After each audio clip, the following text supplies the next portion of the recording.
William and Catherine need to exercise caution. The worst-case scenario of Meghan and Harry's nightmare becomes a reality.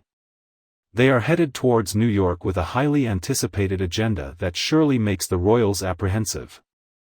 Greetings everyone, we extend a warm welcome back to the renowned Princess Diana News YouTube channel. Can we please give some thoughtful attention to the unfortunate residents of New York?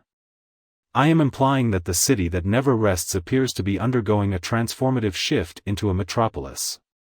This city is struggling to find a solution to the continuous dilemma of having members of the royal family visit their city solely for their own self-centered purposes, leaving the city unsure of how to address this issue. And I'm not referring to William's arrival. As previously mentioned, William had a highly successful journey to New York last month as a part of Earthshot.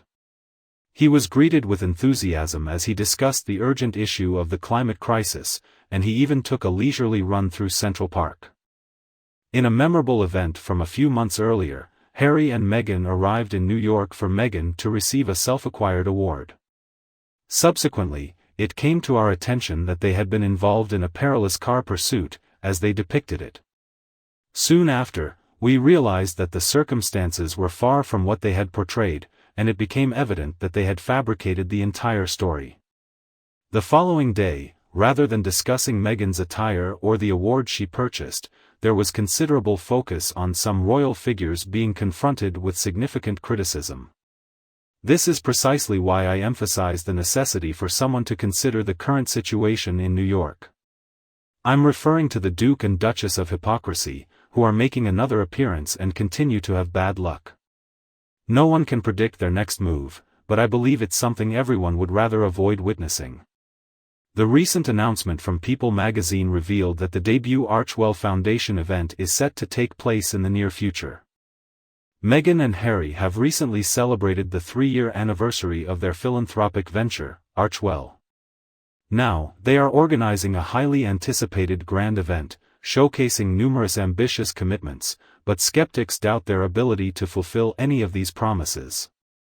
The following day, to commemorate World Mental Health Day on October 10, preparations are underway to organize the Archewell Foundation Parent Summit, an event focusing on mental wellness in the digital era. If anyone else were to host an event, would consider it a crucial topic that requires discussion. However, when it comes to Meghan and Harry, things are never quite what they appear to be. Tell me, my dear friends, can you imagine who will be in charge of organizing a World Mental Health Day gathering on that exact date? William and Catherine, the adversaries of Meghan and Harry, are the ones involved. They have intentions to organize an event where a large number of individuals will be gathered in a brightly illuminated auditorium. The event will take place in Birmingham. Today is shaping up to be quite intriguing, don't you think? Meghan and Harry, alongside William and Catherine, the Prince and Princess of Wales, have scheduled significant events on the very same day, all revolving around the exact same topic. My goodness, I am curious about the perspective of being a fly on the wall in either the Hargles AHQ or Kensington Palace, witnessing the intriguing moments when their aides and teams discovered this clash. It would have been quite fascinating to observe, in my opinion. In my opinion, this is the exact situation that the royal machine has gone to great lengths to prevent. No one has shown interest in witnessing a confrontation between two brothers who are engaged in a territorial battle. During the period between Megxit and the onset of COVID, there seemed to be a potential for the Harkles to challenge the firm and the Waleses.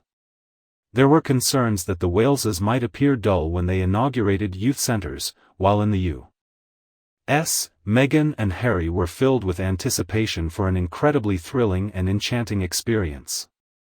In the past, it seemed like the Harkles were poised to become the captivating, significant, current, and driven faction of the royal family, which would overshadow the seemingly uninteresting and old-fashioned royals in London. Clearly, those worries turned out to be unnecessary as Meghan and Harry have essentially accomplished very little of significance. William and Catherine's notable undertakings, Earthshot and Early Years, have solidified their philanthropic efforts, establishing them as impactful changemakers. However, it's important to remember that the situation isn't finished until it's completely resolved. The upcoming event is of great importance for the Harkles, with a lot at stake. The Archewell Foundation has been notably unsuccessful in carrying out significant charitable initiatives thus far.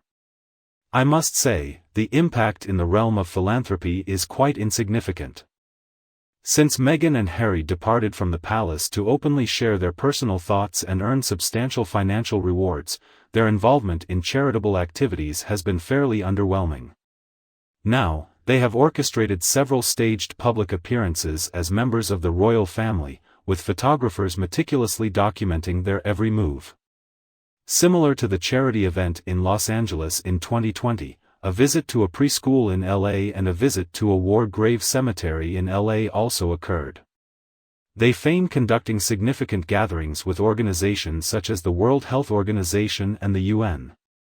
Despite no longer holding official positions and occasionally discussing mental health with the children, their impact on the world of philanthropy has not impressed anyone. Perhaps October 10th will mark a significant moment of change for them. If the Harkles and their entire team can successfully organize a remarkable occasion, it has the potential to redefine people's perception of them in the public eye, following a period where they seemed excessively self-focused. Up until now, their attempts to establish themselves as philanthropic or humanitarian leaders have not been successful. However, by selecting a topic that they can demonstrate concern for, as well as one that has the potential to impact nearly every household with children in the United States, there is a possibility that S may soon successfully revamp their reputations. Or not. In my perspective, there is still a significant possibility of various challenges arising for the Harkles. Currently, Birmingham is ahead of New York by a time difference of 5 hours. Consequently, William and Catherine's event will take place before any other activities. Will Meghan and Harry be seen as copying William and Catherine? Will there be a clear distinction between the two events? Will one appear lackluster compared to the other? Will there be a stark contrast in the atmosphere of each event? Ultimately, will one couple be deemed the loser in this comparison? Unfortunately for the Harkles, their event will be moderated by TV host Carson Daly. He currently serves on the board of Project Healthy Minds. Anderson Cooper, who famously conducted an interview with Harry prior to the release of Spare, will be the main speaker at the World Mental Health Day Summit. However, it is worth noting that he will not be involved in the Archewell event. However, the crucial point to remember is this. Are Meghan and Harry determined to enhance their efforts in charity work and actively addressing their past mistakes? Could this be their opportunity to achieve success unlike anything seen before? Will William and Catherine outwit them and make them appear foolish? Can Harry and Meghan surpass William and Catherine's event? Which updated version of the monarchy in action will appear more significant and impactful? The Sussexes are on their way. And Birmingham, take pleasure in this visit from the Waleses. What are your thoughts on this news? Please kindly share your thoughts in the comments section below. Feel free to show your support for this video by liking and sharing it with your friends and family whenever you please. Please consider subscribing to our Princess Diana News channel for forthcoming updates. Once again, I extend my heartfelt gratitude for your viewership. Wishing you all a good night, and eagerly looking forward to reconnecting with you tomorrow.